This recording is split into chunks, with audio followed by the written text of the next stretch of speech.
Vous avez déjà vu des titres, la fin de la micro-entreprise, l'État veut tuer tous les micro-entrepreneurs, et vous vous demandez si vous pouvez cumuler un job de CDI plus une micro-entreprise en 2026. Eh bien la réponse est oui, c'est toujours possible, mais il y a forcément un mais, c'est sûrement pas la meilleure stratégie pour vous. Donc, dans cette vidéo, je vais vous montrer quel est le meilleur statut juridique si vous voulez lancer un business à côté de votre CDI, et je vais vous montrer, dans certains cas, que la micro-entreprise est souvent le meilleur statut juridique pour se lancer. Alors le cumul CDI plus auto-entrepreneur en 2026, est-ce que c'est encore légal? Alors dans un premier temps, on va casser un premier mythe parce que je vois beaucoup d'âneries sur les réseaux.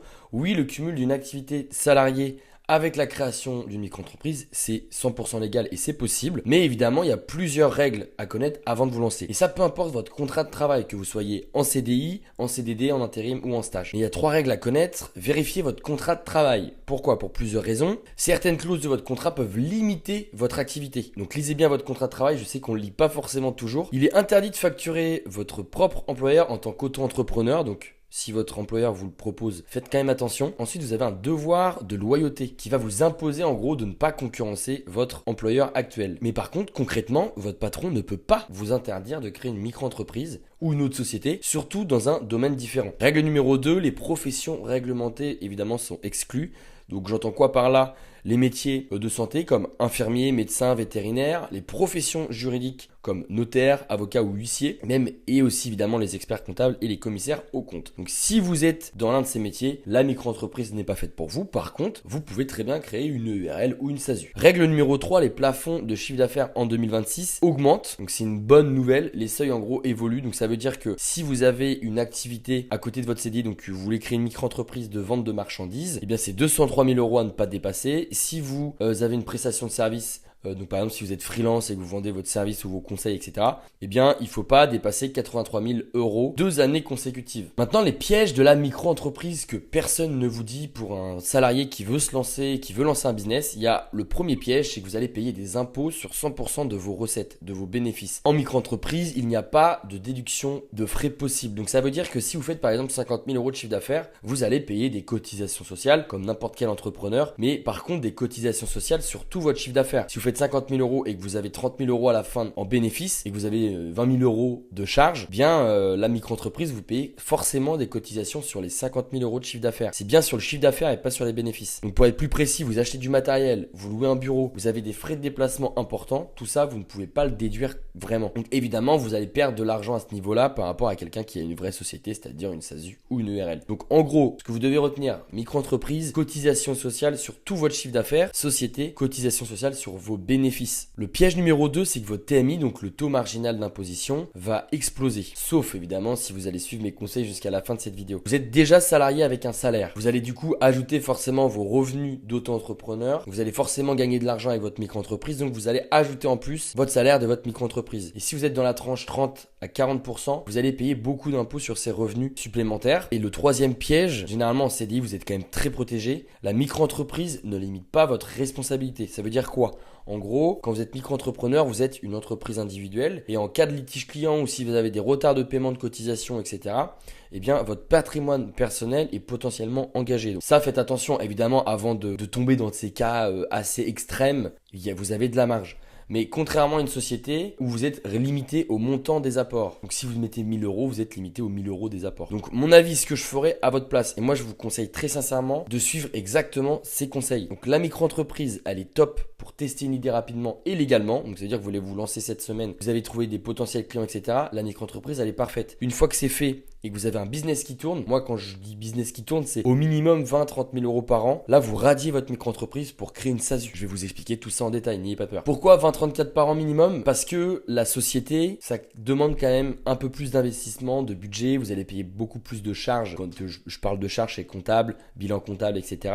Et c'est un peu plus lourd à gérer d'un point de vue administratif. Donc au début, vous prenez pas trop la tête, créez une micro-entreprise. Évidemment, d'ailleurs, vous avez mon lien en description pour créer une micro-entreprise en 24 heures. Et un code de réduction, c'est Louis 15, qui vous permet de bénéficier de 15% de réduction sur tous les services de mon service partenaire, donc Legal Place, que ce soit pour créer une SASU ou une micro-entreprise. Vous le renseignez juste avant de payer les services de Legal Place. La combinaison gagnante maintenant, c'est de créer une SASU à côté de son CDI et sans prendre un salaire net. Je vais t'expliquer comment ça marche concrètement. En gros, étape 1, vous gardez évidemment votre CDI. Si vous regardez cette vidéo, je pense que c'est parce que vous voulez créer un business pour le moment à côté de votre CDI. Peut-être que plus tard, vous serez à 100% à votre compte. Votre salaire de salarié vous donne une protection sociale. Les mutuelles d'entreprise, tout ça, c'est génial. C'est votre filet de sécurité. Donc vraiment, faites attention à ça et ne touchez pas bêtement. Donc du coup, comme vous avez déjà tout ça qui est mis en place par votre entreprise, c'est-à-dire votre CDI, vous n'avez pas besoin de vous verser un salaire, du coup, via votre société, puisque vous êtes déjà couvert. Et là, du coup, j'imagine que vous êtes en train de vous dire, mais quel intérêt de lancer un business si je peux pas me verser de salaire? Vous allez voir, c'est bien plus subtil et c'est ce que font les gens riches. Vous créez une SASU à l'impôt sur les sociétés, donc à l'IS. La SASU, c'est la structure idéale pour un salarié qui veut lancer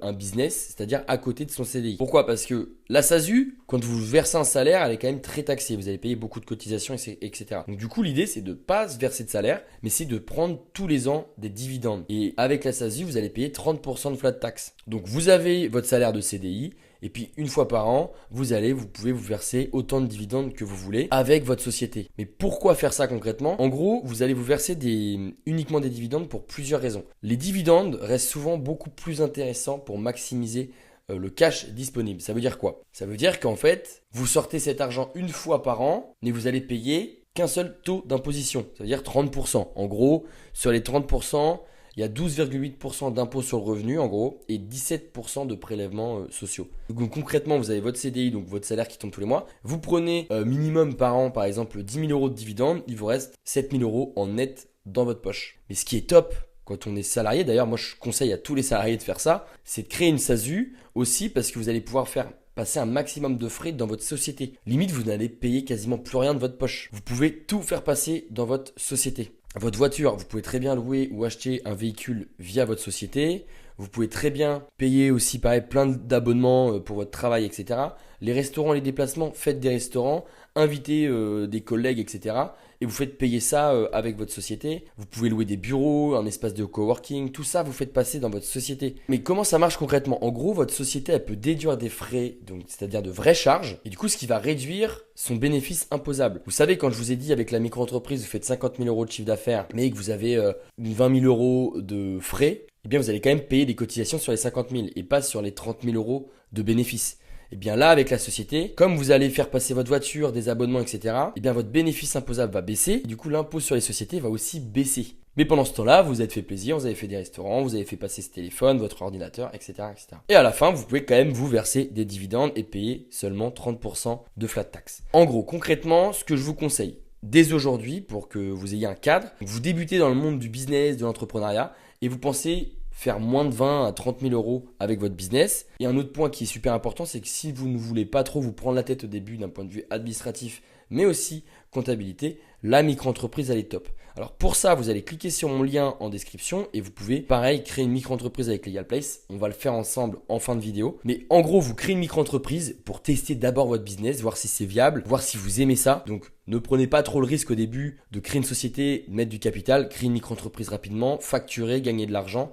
Et ensuite, après quelques mois, vous pourrez vous dire, ok, est-ce qu'on crée une SASU ou pas? Donc si par exemple, vous n'avez pas gagné la première année de votre activité avec votre micro-entreprise 20 à 30 000 euros de chiffre d'affaires, vous ne posez pas la question si c'est intéressant de créer une SASU. Par contre, si vous avez des frais professionnels importants dès le jour 1 de votre activité, là, moi je vous conseille très sincèrement de faire les calculs et de passer en société très rapidement. Si vous voyez que vous faites beaucoup de chiffre d'affaires mais très peu de bénéfices, passez directement en société. Évidemment, pareil, vous pouvez créer une SASU directement avec Legal Place, avec mon lien en description. Vous avez toujours mon code de réduction, c'est Louis XV. Maintenant, comme les 3/4 des salariés m'écoutent et créent une micro-entreprise, on va le faire ensemble. Et pour ça, vous cliquez bien sur le lien en description et vous allez suivre exactement les mêmes étapes que moi. Donc, vous arrivez ici. Donc là, votre activité est-elle artisanale? On a des exemples, VTC, boulangerie, métier du BTP, coiffure, fabrication de vêtements, etc. Moi, dans cet exemple, je vais dire, non, j'ai pas du tout d'activité artisanale. C'est pas très grave, si vous n'êtes pas sûr, vous cliquez sur je ne suis pas sûr, donc je vais le faire par exemple pour vous montrer. Quand souhaitez-vous démarrer votre activité? Dès que possible. Avez-vous déjà été auto-entrepreneur? Donc je pense qu'il regardait cette vidéo, je pense que non. Donc non. Là, Legal Place nous rappelle l'intérêt de créer une SASU, donc on peut le revoir ensemble. Vous pouvez très bien cliquer sur créer une SASU, mais très sincèrement, suivez mes conseils, je vais créer une micro-entreprise.